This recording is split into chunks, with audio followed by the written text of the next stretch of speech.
Welcome to It's Your Move, a weekly podcast where we talk about the ever-changing world of work Finding satisfaction in what you do. and laughing through it all as you figure it out. Because wherever you are, it's your move. Thanks, Mom and Liddy. Welcome back, everyone, to It's Your Move. This week, we'll be doing another beach interview, this time with Wes from Dayton, Ohio. He's a sales manager at an HVAC company, and he volunteered to talk to us about his life and career. Let's take a listen. Good. What's your name and where you're from? I'm Wes from Dayton, Ohio, Nice. and live in Beaver Creek. Oh, nice. So I'm a sales manager at an HVAC company. How did you get into that? I got into it because I worked at a country club where the owner of this HVAC company worked. He kept asking me to work for him, and one day I went to go pick him up for lunch, and they're like, "He already ate lunch, but we got two people we want you to talk to." And I got thrown into an interview, and 13 years since. Nice. And was that always your plan? Nope.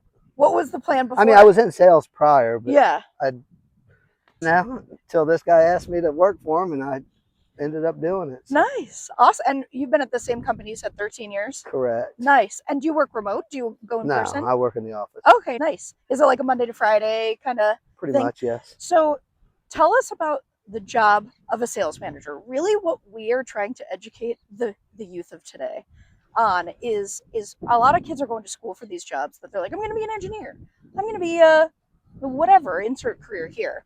But then they don't actually really understand what those jobs are like. So could you explain to us what a sales manager does? Almost like we're kids. So my biggest part of my job would be to make sure that the sales reps are hitting their KPIs or key point index, make sure they're making the phone calls, making the emails, getting the first appointments, getting everything that follows that first appointment, and ultimately reaching their quota. Okay. And what kind of person would you say is wired for this job? Like, would you have to be super extroverted, would you say? You don't want to be introverted. Yeah. You talk to a lot of people. Networking's a large part of it, so you can't be afraid to talk to people for sure. Yeah. And if you were hiring somebody, let's say you were making a hiring decision for somebody on your team, what kind of qualities or things would really make somebody stand out? Well, typically, I don't ever get somebody that's already got HVAC experience.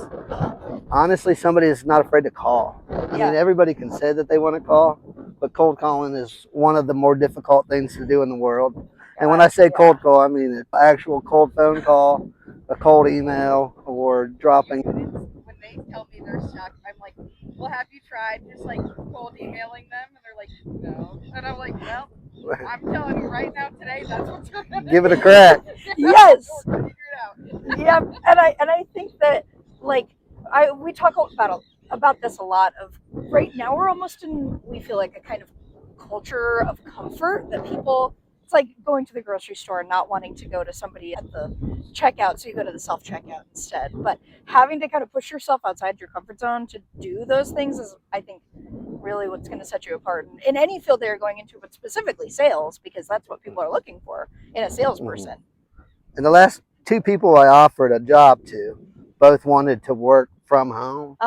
And if you're even in the office, you're still on the road about 60% of the time. Yeah. But my company doesn't do work from home, so I want to be able to talk to you, help you, be with you. We've been talking a lot about work from home versus going in office. We both work in office full time, and work from home, I think, is again great in a lot of respects, but feeds into that almost comfort culture that you're sitting at home and you're not having to go and make awkward conversation with the coworkers in the break room, or not having to go and in person ask your boss questions or have somebody listening to your phone call. You know, you have this bubble of being in your house that's great, but also it's not pushing you anywhere. You know, it's not making you a better salesperson by being sitting in the office or sitting in your home. So did you ever have a work from home job? Nope, for about 2 weeks during COVID, and I told my boss, you've got me until about 1, and I'm starting to drink some wine.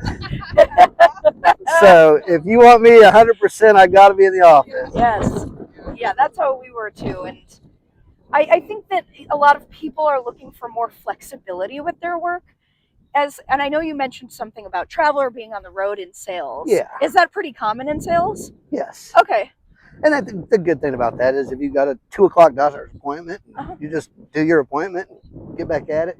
As long as you're hitting your number in sales, you're pretty safe. So Nice. It is pretty pretty flexible. It's flexible as long as you're hitting your quota and then some.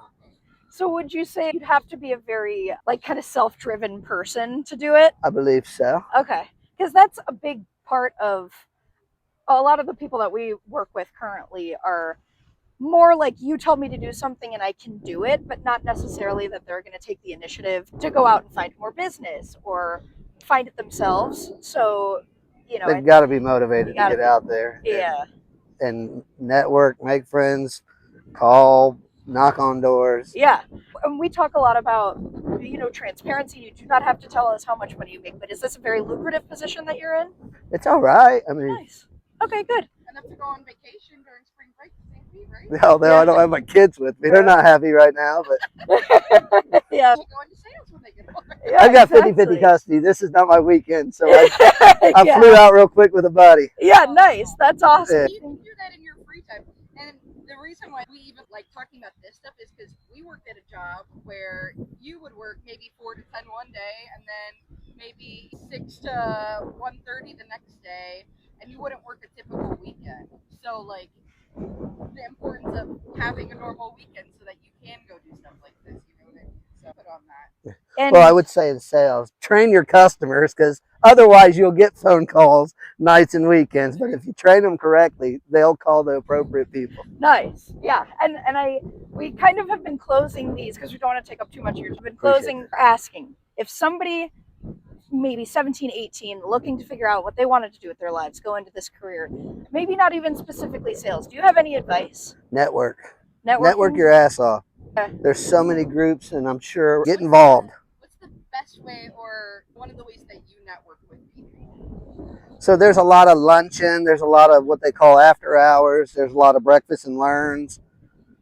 Golf outing. You get to golf a lot too. That's another thing. You get to spend a lot of your work days golfing, entertaining customers. My mom has been in many businessy roles where she's gone to a lot of golf outings. So she taught herself how to golf back in her early days because it was either you stay at the office and have to work in the office or you could go on the golf outing. And she was like, well, I'm not sitting in the office. So Yeah. then she learned how to golf. So that was great. And do you travel you said you don't travel as much with your position currently? Well, I'm saying you're out on the road locally Okay. 60-70% of the time. Okay. But then we're owned by a bigger conglomerate, so there is some travel involved. But Nice. And for like a family, for like work-life balance, you have pretty good work-life Yes. balance? Okay, awesome. I got 2 young kids, 11 and 13, and I make it work. Nice. Cool. Well, yeah. One more question. Sure. I'm just curious. Reflecting on where you are right now, in the next maybe 5 years or 10 years, do you have a goal that you really want to achieve or that you're gunning for? There's a lot of room for growth in my company. Everybody wants to sit in the corner office. Yeah, right. So do I. So really professional growth is your goal. We really just want to get a good background about you and where you're going and where you've been so that we can help the people who are wondering what they're doing get a little more clarity. Hopefully I was a little bit of help. It was awesome. You were great. This is Good. very helpful because we're trying to get jobs from all across the board. Last week we talked to a dental hygienist and then somebody who sold insurance. So all these careers that are great, but people I think are going to school right now for more specific, maybe like nurse, lawyer, things like that are more concrete because the world is changing so quickly. So they're like, oh, maybe I'll pursue this path. But there are so many things out there that people just don't even know about. So one of the things that I'm in is called DRMA, Dayton Regional Manufacturers Association. Uh-huh. And we don't ever say don't go to school, but these HVAC techs that work in my company have other houses, boats, and there's zero school debt. Yeah. They're coming out making some money. You got to work. That's Trade sometimes, going to school isn't the answer, and I think and there's still training and schooling involved. Just Right, typically it'll be paid for, Yes. and it's not 4 years.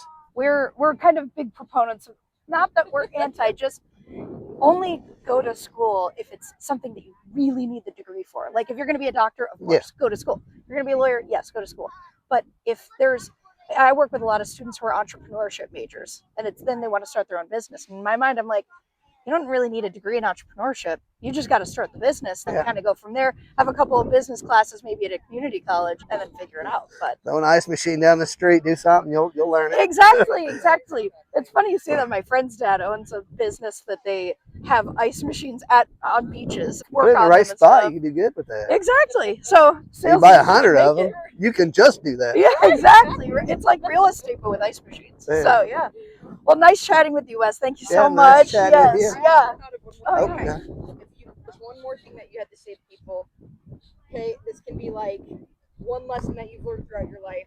Anything big, like what is the one thing advice that you would give to people about anything about life? Read books. Rich Read. Dad, Poor Dad, just to help better yourself. We're a big fan of Rich Dad Poor Dad. We're a big fan of any of those kinds of books that are really like, here's how you make money, not the conventional way. Well, thank you so much. You're This welcome. was awesome. Nice to meet you. Thank you.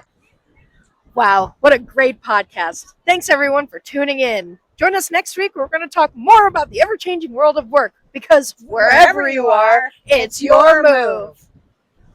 Look at the sea we go. That's good.